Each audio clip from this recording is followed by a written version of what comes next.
Good morning. Welcome to Live Oak Unitarian Universalist Congregation. I'm Dee Hamlin, and I serve as a member of Live Oak's Board of Trustees.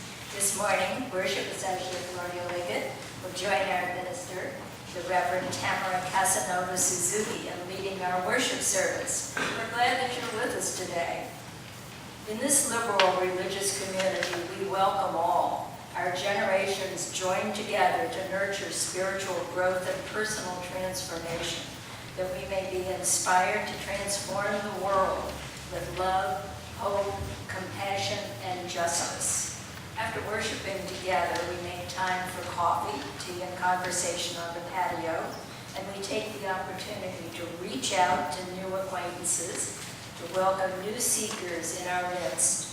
Everyone is encouraged to read the Acorn Bulletin, the green sheet of paper that came with your order of service, which highlights the many ways that we create fellowship and put our values into action.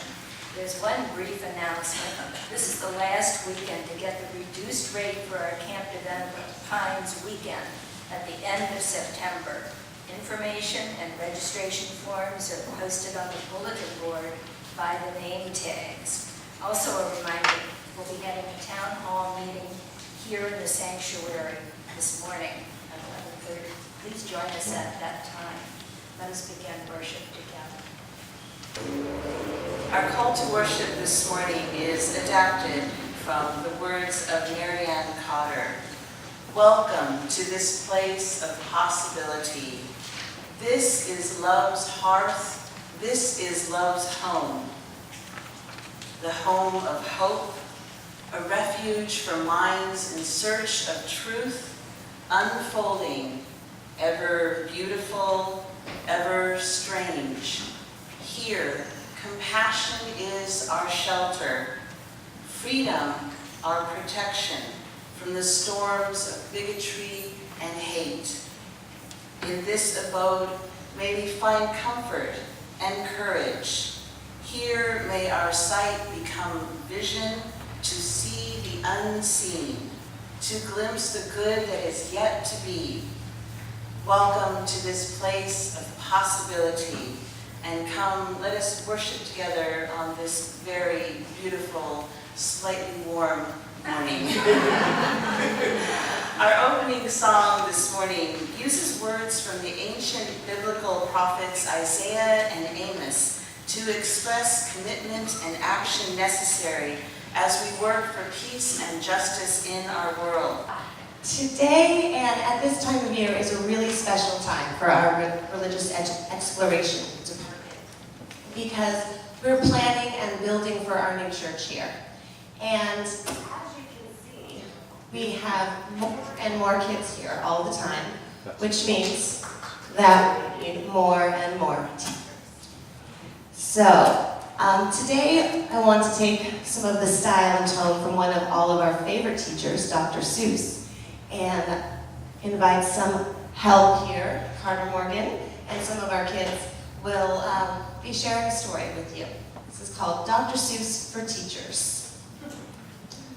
Could you like to teach use? Tell me which you choose. Class guide or workshop leader? Our RE kids need good teachers. I would not, could not teach use. That is not something I would choose. I can't imagine where I'd start. I've no great knowledge to impart. Could you, with a guide, as the DRE would be at your side, and she'll work with you on the curriculum so you feel smart instead of dumb. Well, possibly if there's a guide, if the DRE will be at my side. But will someone be in class with me? Just think how nervous I will be. Could you, if you thought you'd have some help each time you taught, your worries would be non-existent, you would have some good assistance? Well, I could do it if I thought that I'd have help each time I taught. But you know, I am awfully busy. I'm on the membership committee. But I know that I should volunteer. Would I have to give a whole year? Could you for just 4 or even 2 weeks? Sure, you'll miss out when Reverend Tamara speaks. Life gets busy, but you'll contribute so much in there instead of kicking back in that comfort. Well, possibly if just 2 weeks. I could go to liveoakcalita.org on my smartphone to see Reverend Tamara speak. But tell me, if I thought I could, are there more reasons why I should? Would you like if I say that you'll come into church one day, a smiling kid will wave, and that you'll be the one she's waving at?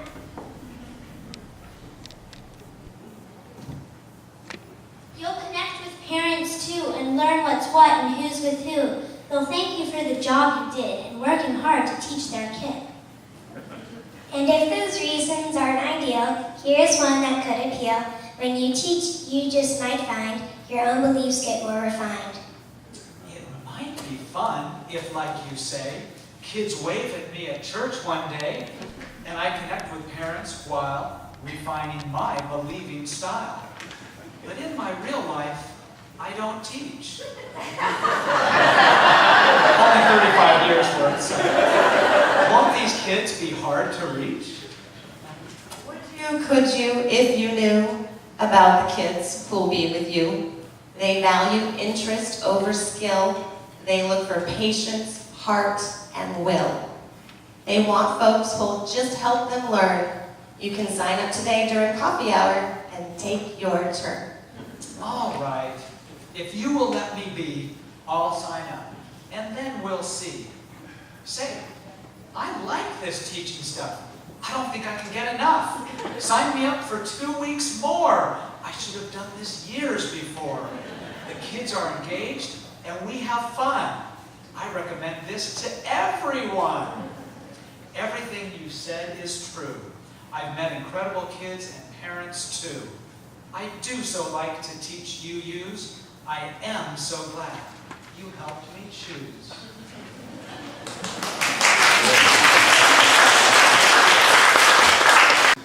That was amazing.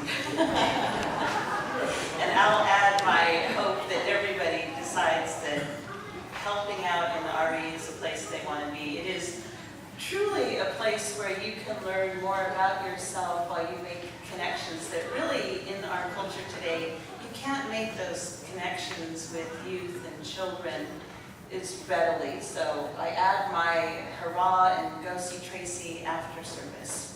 My two paternal grandparents worked in the woolen industry, which was a very important industry in southern New England for about a century, from 1850 to 1950. My grandparents worked for the J.P. Stevens Company, but the woolen industry as a whole had a regional reputation for discouraging the formation of labor unions. They had people called goons that were hired to beat the labor organizers. My grandfather was a local union president for a time in the state of Connecticut. In the late 1940s, the entire textile industry in New England made very quiet plans to move all of their operations to the south, to the Carolinas and Georgia, where there were no labor unions to argue and agitate for better conditions for the workers, and the economy in those states was weak. During the 1948 contract negotiations, it became clear that the industry was totally disingenuous about negotiating, and then they announced, owner by owner, that they had made plans to move the industry south. This happened over the next few years with an enormously disruptive effect to the economy of southern New England. This struggle between workers asking for a living wage and asking to be treated with dignity and respect on the one hand, and the owners and managers and corporations, sometimes with the support of our own U.S. government, seeking ways to increase their bottom line on the other, is ongoing. In fact, the Labor Day that we celebrate tomorrow was called into being in 1894 after the massacre of Union workers by the U.S. government. Labor Day was created after 13 Union workers were killed by the U.S. military when 12,000 troops were sent to Pullman, Illinois to break up a massive 1894 Pullman Railway workers' strike, a strike that was crippling the nation's economy, but it was also emptying the pockets of the wealthy. The President of the United States, Grover Cleveland, who was a Unitarian, by the way, was looking for a way to lessen tensions between the government and the unions. And so this new federal holiday was born as a way to celebrate and honor workers. But this holiday, filled with parades and speeches and marches and picnics, has done nothing to change the system that created the need for unions that advocate for workers' rights and protection. If our nation is going to be the America that we dream of, systemic change is needed. When I was in the 3rd grade, like my grandparents before me, I made my stand. It came time for the daily, right hand over your heart, ready, begin. And on this day in the 3rd grade, I decided that I could no longer, in good conscience, say the Pledge of Allegiance to our flag and to our country. I was actually choking on the words that even at the tender age of 7, I knew in my heart were not true. Plus, I was clear by then also that I was an atheist, and so I couldn't say the words "under God" that had been added to the pledge in the 50s, a concept that was not relevant to my understanding.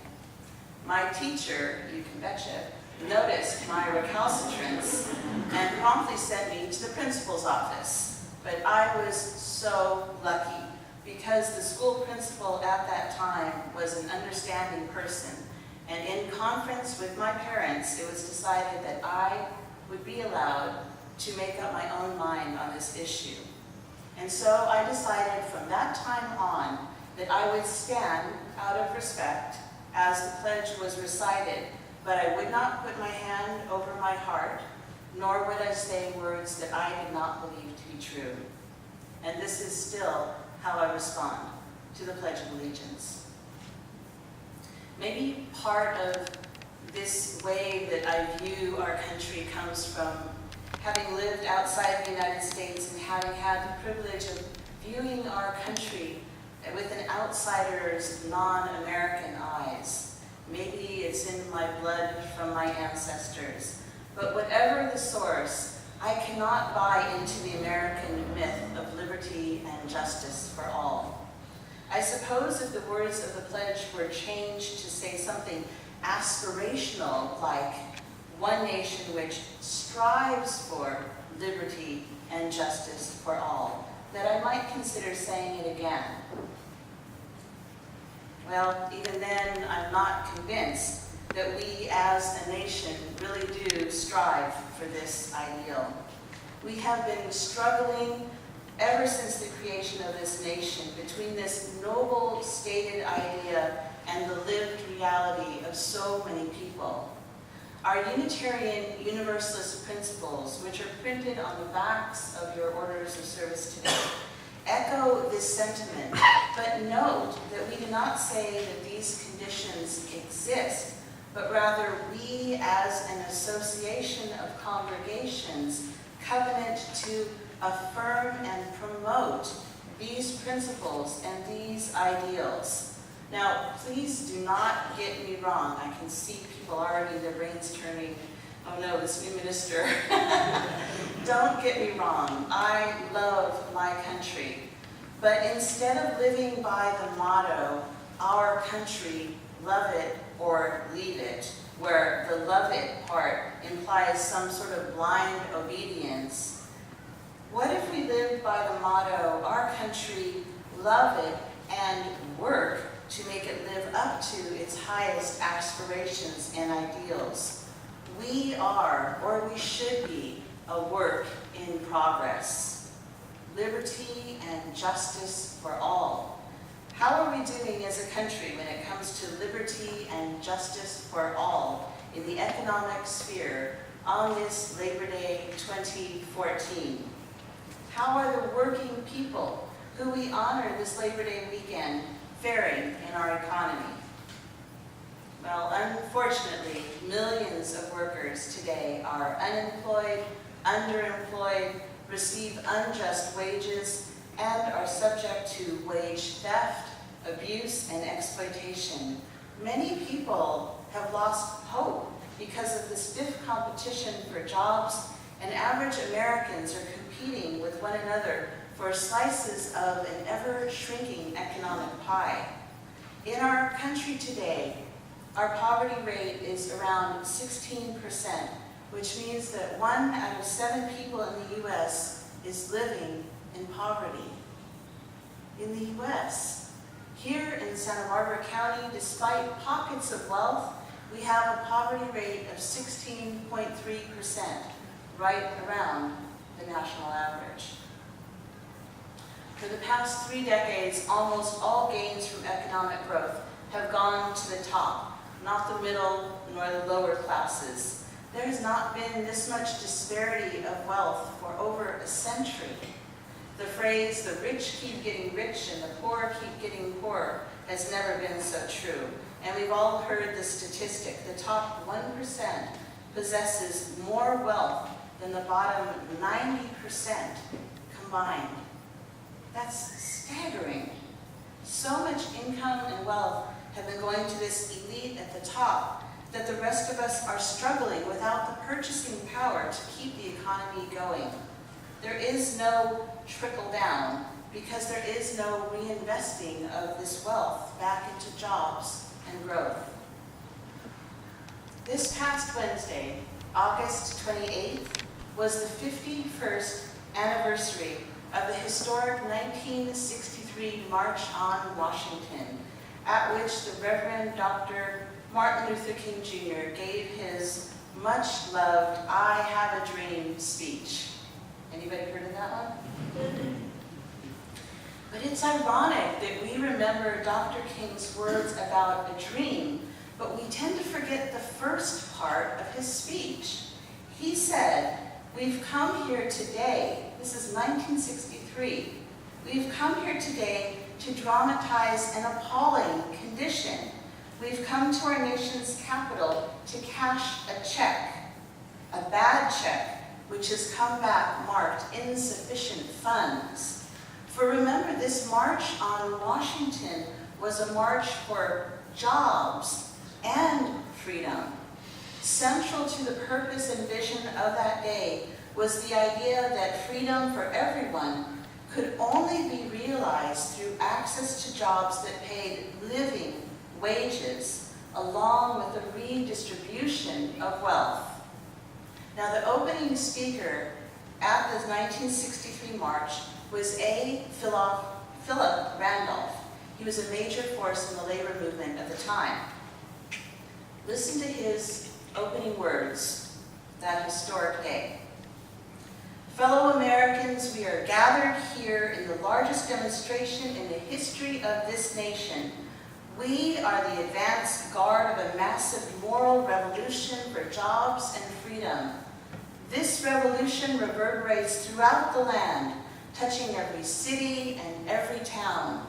But this civil rights revolution is not confined to the Negro, nor is it confined to civil rights, for we know we have no future in a society in which 6 million black and white people are unemployed and millions live in poverty. Yes, we want public accommodations open to all citizens, but those accommodations will mean little to those who cannot afford to use them. Yes, we want a Fair Employment Practices Act, but what good will it do to millions of unemployed workers, black and white? We want integrated public schools, but that means also that we want federal aid for education. We know that real freedom will require many changes in the nation's political and social philosophies and institutions. So Randolph lifted up this linkage of oppression between the linkage between the oppressions of racism and classism, to which we could add sexism and a myriad of other oppressions. His was a cry for a move toward economic justice as a key to unlocking the shackles of these multiple and interconnected oppressions. This was 51 years ago, but the issues that he raises are current today as we face this growing crisis of escalating inequality in our nation today. Now, this concept of fairness and equity is hardwired into us. When my family was on vacation a couple weeks ago, my son and I were watching a TV program about the brain and its workings. And the program showed a clip which was telling about the concept of fairness. And I'd like to share it with you now. But in grade, you will see what happens. So she gives a rock to us, that's the task. And we give her a piece of cucumber and she eats it. The other one needs to give a rock to us. And that's what she does. And she gets a grape. And she eats it. The other one sees that. She gives a rock to us now, gets again a cucumber.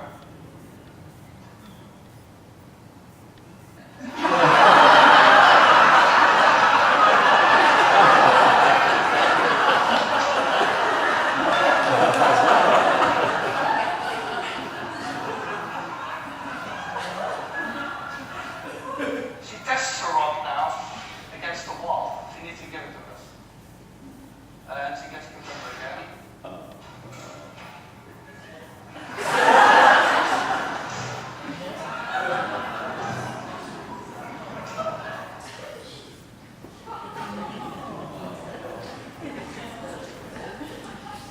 Fairness is not built into our world, whether we're monkeys or humans. Working toward fairness and justice is something that we have to choose to do day after day. We are called to stand on the side of love and justice, or as Sister Simone, who was the Ware lecturer at General Assembly this past year, put it, we must walk toward trouble with an open heart. Fortunately, there is a growing recognition of income inequality and its many related injustices. And according to a New York CBS News poll, an astounding 66% of Americans say that our nation's wealth should be more evenly distributed. A similar majority believe that taxes should be increased for the wealthy. This is a good thing and none too soon, because as social inequality increases, not only does our economy suffer, but our very social cohesion as a democratic society is put to risk through the erosion of social capital that is indispensable for our form of, hopefully, civil democratic society. So how do we move forward? A new study by Princeton's Martin Gillens and Northwestern University's Benjamin Page finds that most Americans feel powerless and assume the political game is fixed. What about you? Yeah. And a large portion of the American public doesn't even bother voting because they feel this way. Gillens and Page concluded that, I quote, "The preferences of the average American appear to have only a minuscule, near zero, statistically non-significant impact upon public policy." It's kind of depressing. But instead, lawmakers respond to policy demands of wealthy individuals ideals and moneyed business interest, those with lobbying skills and the deepest pockets to bankroll the campaigns. We know this, and many of us do feel powerless, but powerlessness becomes a self-fulfilling prophecy if we give in to this feeling of powerlessness. So here is our hope for the future. In times past, Americans belonged to a wide variety of interest groups and membership associations, clubs, political parties, unions, and the politicians were responsive when people got together in these groups. Economist John Kenneth Galbraith called these countervailing powers. These alternative power centers ensured that America's middle and working classes received a significant share of the gains of economic growth. But in recent decades, these power centers have faded as people have less time to be involved, union membership has declined, in part due to the outsourcing of jobs, and those with wealth, instead of reinvesting, use power to their own advantage or put it in a bank account offshore.